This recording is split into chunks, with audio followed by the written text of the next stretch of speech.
কেউ খুশি পালসার পেলে, কেউ খুশি জায়গা কিনলে, কেউ খুশি 4 তলা বিল্ডিং বানালে, কেউ খুশি ছেলে পরীক্ষায় পাশ করলে, কেউ খুশি মেয়ে পরীক্ষায় পাশ করলে, কেউ খুশি সন্তান চাকরি পেলে।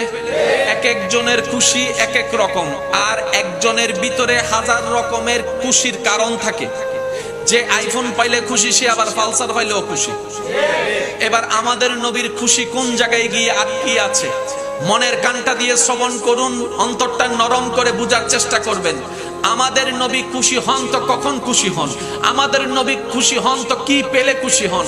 এবার নবীকে রব্বে করিম বলে, ও আমার হাবিব, ইন্না আতাইনা কাল কাউসার, আমি আল্লাহ, আমি আল্লাহ খালেকে কুল্লে আপকো মালিকে কুল বানা দিয়া। ও আল্লাহ আমার হাবিব, আমি আল্লাহ আসমানকে সৃষ্টি করেছি, সেখানে আমি আপনার মেরাজের ব্যবস্থা করে দিলাম। সুবহানাল্লাহ। আমি আল্লাহ জমিনকে বিছানা বানাই দিলাম, সেখানে যত সৃষ্টি আছে সেগুলো আপনার হুকুমের অধীন করে দিলাম। আপনি শুধু একবার আঙ্গুল তুলবেন, আসমানের চাঁদটা 2 টুকরো হয়ে যাবে, 2 টুকরো হয়ে যাবে, সকাল কামার 2 টুকরো হয়ে যাবে। ও নবী, আমি আল্লাহ আপনাকে এমন এমন এমন পাওয়ার অফ অ্যাটর্নি দান করলাম, আপনি যদি একটু দোয়া করেন, আপনি যদি একটু হাত তুলেন, আমি আল্লাহ আপনার দোয়ার বদৌলতে, আপনার চাওয়ার বদৌলতে আমি আল্লাহ ডুবন্ত সূর্যকে আবার তুলে দিব পশ্চিম আকাশে। সুবহানাল্লাহ।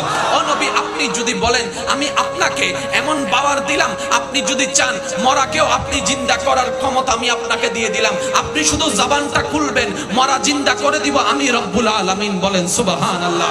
ও নবী, আপনাকে আমি এমন শান দান করলাম, ওয়া রাফা'না লাকা যিকরাকের তাজ আমি আল্লাহ আপনি নবীকে দান করলাম। হাবিব, আপনি যখন ঘুমন্ত অবস্থায় থাকবেন, আপনাকে সালাম দেওয়ার জন্য গাছ পর্যন্ত চলে আসবে। সুবহানাল্লাহ। আপনি যখন পথ দিয়ে হেঁটে যাবেন, আপনাকে সালাম দেওয়ার জন্য ওই উহুদ পাহাড়ের উপর পাথর পর্যন্ত চিৎকার দিয়ে সালাম দিবে। বলেন সুবহানাল্লাহ।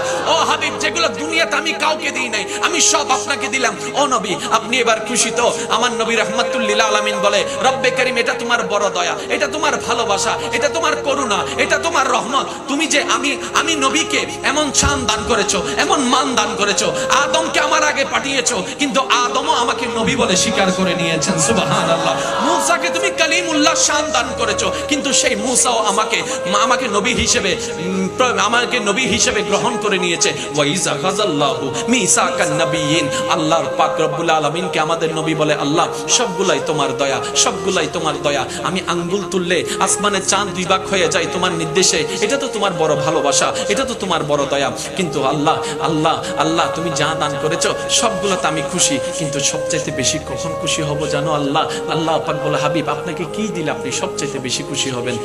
রাসূল পাক সাল্লাল্লাহু আলাইহি ওয়াসাল্লাম বলছেন, আল্লাহ গো, আমার সবচেয়ে বড় খুশি তখন লাগে যখন আমার উম্মতের মুখে হাসি ফুটে। সুবহানাল্লাহ। আমার উম্মত যখন হাসে, আমি মুস্তাফার অন্তর আলোকিত হয়ে যায়, আমার অন্তর আলোকিত হয়ে যায়, প্রশান্তি হয়ে যায়। আমার উম্মতের চেহারায় যখন আমি শান্তি দেখি, আমি নবীর অন্তর খুশিতে আত্মহারা হয়ে যায়। আর সবচেয়ে বড় শান্তির জায়গা হচ্ছে জান্নাত, জান্নাত, জান্নাত। আল্লাহ আল্লাহ, আমি সবচেয়ে তখন বেশি খুশি হব যখন দেখব আমি নবীর উম্মতরা জান্নাতের মধ্যে বসবাস করবে। সুবহানাল্লাহ।